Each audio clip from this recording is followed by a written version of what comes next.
Hi, it's Polly here. Cheers. I want to share one of my favourite games. I have had so much fun with this thing over the years. We used to run it at conventions. We used to run campaigns of it. I love it. Bunnies and Burrows. Now, Bunnies and Burrows essentially is the Watership Down role-playing game. This came out way back in early days, like 70, 78, something like that. Came out from FGU, and a wonderful book. That original game, you play rabbits. You play intelligent bunny rabbits in a bunny rabbit world. You are living in burrows. No, you don't have hands or anything. You are, hop along, boing boing rabbits. And like Watership Down, you go on adventures. Now, someone has revamped these rules.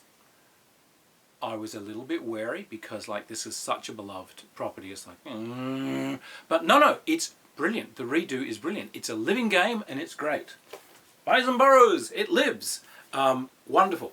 This is a hardcover, Frog God Games, and this is a fantastic piece of work. So just production quality wise, lots of glossy maps and lots of glossy and beautifully illustrated work, but it comes with an atomic butt ton of stuff. These guys have done tons and tons and tons of Bunnies and Burrows adventures, which are all really good. They've also got map packs that they've done.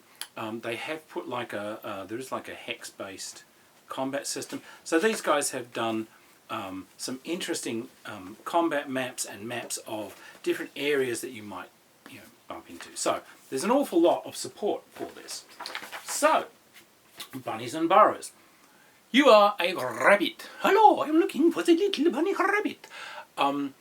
Like Watership Down, you can kind of pick sort of a class. So you can be a fighter, you can be a runner, you can be a seer that has sort of visions and magic things. You can be a mentalist. You can be a herbalist that knows all kinds of herb lore. You can be a storyteller. Now, you've got characteristics that you roll. Essentially 3d6 roll or 46, take the best. Other animals kind of vary off that. More on the other animals on this one later. But you create a rabbit and off you go on rabbit adventures. Oh, sounds kind of boring, you think. No. It's got all the stuff that you would find in a role-playing game. There are kind of herbs that you can get that have all kinds of intriguing effects. Some of them are really useful. There are essentially psychic and magic kind of things that you can find. There are places that are meaningful and that do things for you, as well as being forced into adventures. Hell, the floods have driven you out of home, or you have to go and find things, or whatever. Now, it's a dangerous world. You are, after all, a rabbit. So, this has a whole list of different threats and so on that you can be faced with. Obviously, predators are a big one. You have a very good system for essentially evading predators. First off, seeing them, and how you search and so on. You can, rabbits, when they go up on their hind legs and look around, that's called posting. So you can tell umpires how often you're posting and so on, which can actually make you more easy to see sometimes. But if it does get to a stage where you've encountered predators and they've seen you, there is a chase and concealment game. Now, one of the things that this game does really well is for each system that it brings in, like traveling through difficult zones, facing predators, meeting new people, talking. They've done a little sub-game for each of these. An interesting gamette, all of its own, that you can play, and it teaches you those systems. So there are some essentially chase and evasion little games that you can play, which will teach your players how to use the predatory evasion system when it's in earnest. I think that's really clever.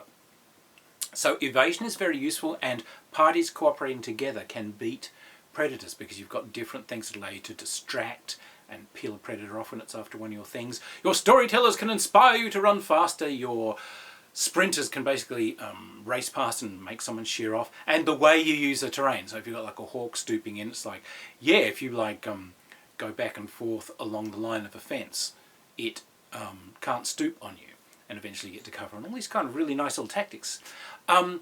Travel is a problem. You do have to eat. You're presumed to be stopping and nibbling and whatever, but the umpire sort of rolls, and there's a chance that you are now hungry, which means you have to take time out to actually start foraging for food.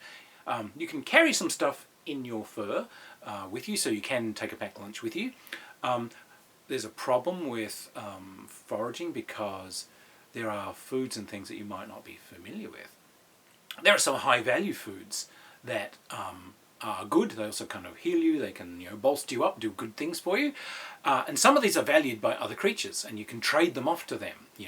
Hey squirrel, I'll give you these hazelnuts if you tell me some information. You've been up those trees. Could you go up again and just see if that dog is hanging around that farmyard? And again, there's mini games for doing all that sort of thing.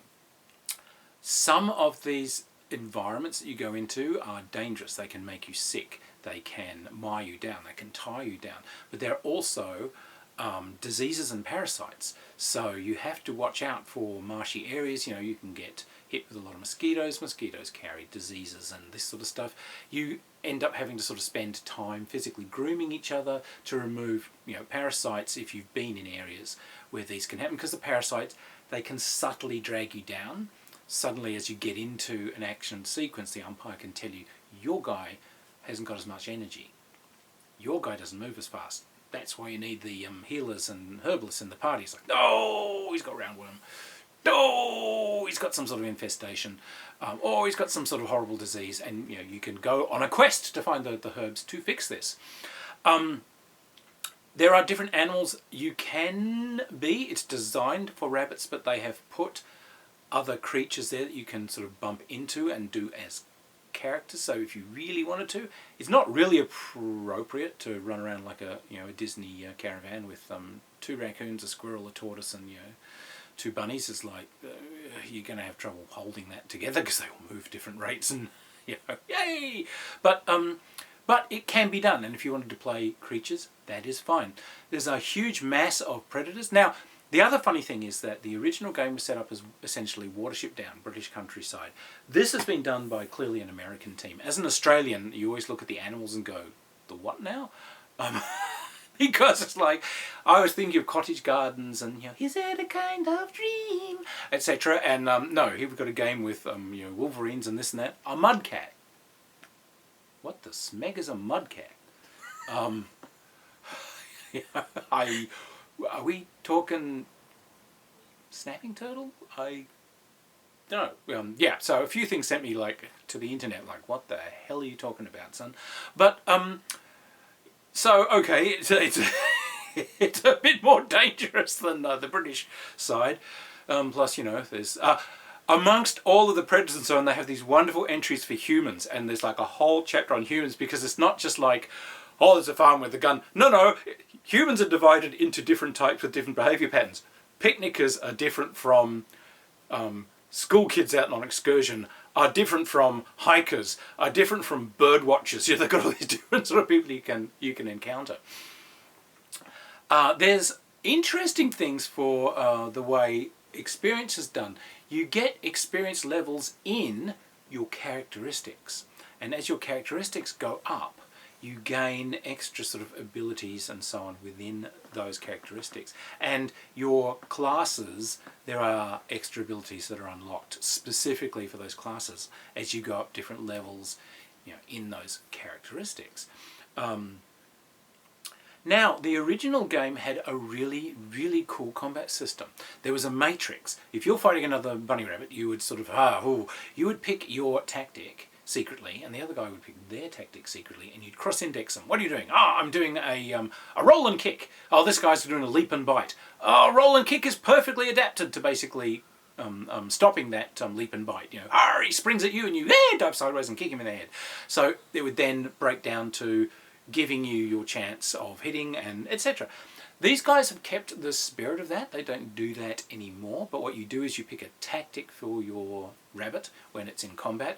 You also roll two different dice, and you assign them. One of them is going to be your attack base, and one of them is going to be your defense base. So it's up to you to choose whether your power's going into your defense or your attack, or if you roll crap dice, whether you're going to try and evade combat this turn because your dice roll has been complete for the shite.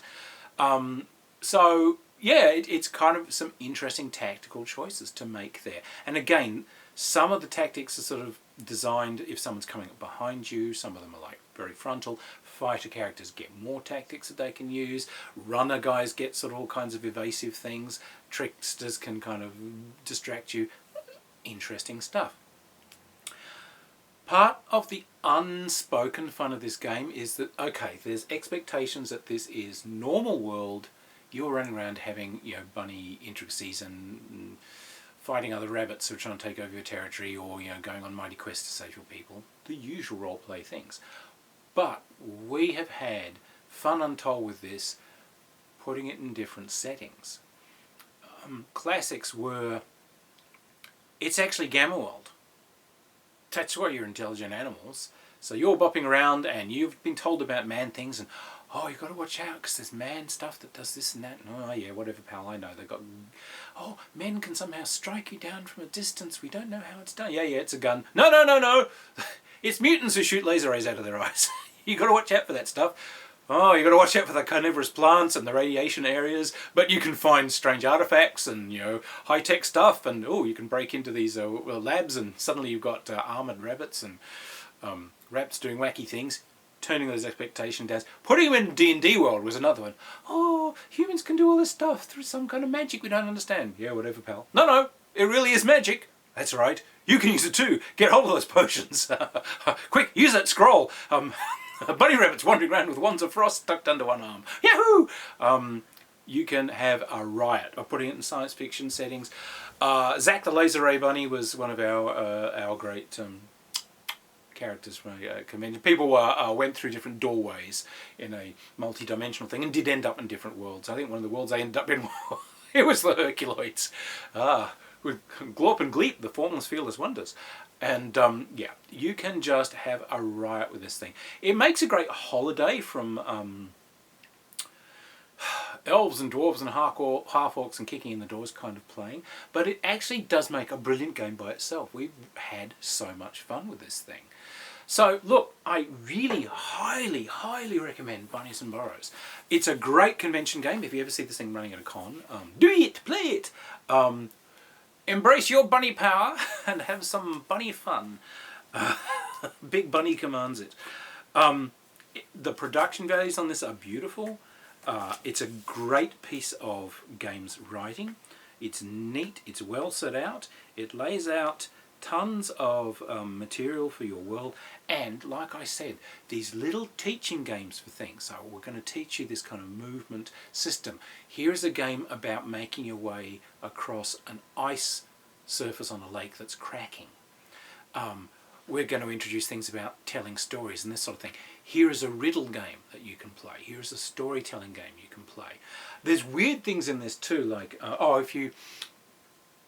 if your character dies, you can go take a new character either as one of your own siblings, if it's like the first year of play, but if you've had offspring in the game, you can play one of your offspring. You get experience points for shagging, and the neat thing is, you kind of need to look for the perfect mate, because your offspring are a blend between your characteristics and your mate's characteristics. Now, if you're a fighter, but you decided that intelligence and so on are going to be your dump stat, go look for a genius, or someone with high charisma or something that fills those gaps. Now, for each characteristic of each parent, you're rolling a dice to see, are you taking the father's or the mother's characteristic for that one. But because you're having about 8 or 9 offspring, there might be one that's got your strength, but mum's genius intelligence, You're amazing dexterity, but Mum's high Christmas, so you're looking for like the perfect role-playing monster.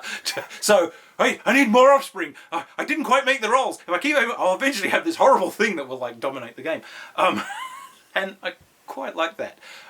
So yeah, anyway, Bunnies and Burrows, a brilliant little piece of original early days role-playing game that has been re-imaged into something really, really good. They did a fabulous job redoing this thing. It's as hilarious as it ever was. I think the new version is better than the original because it's given you so much more. It's clear, it's fun, it's pick up and play, it's well supported. Yeah! Get your ears on and get out there playing.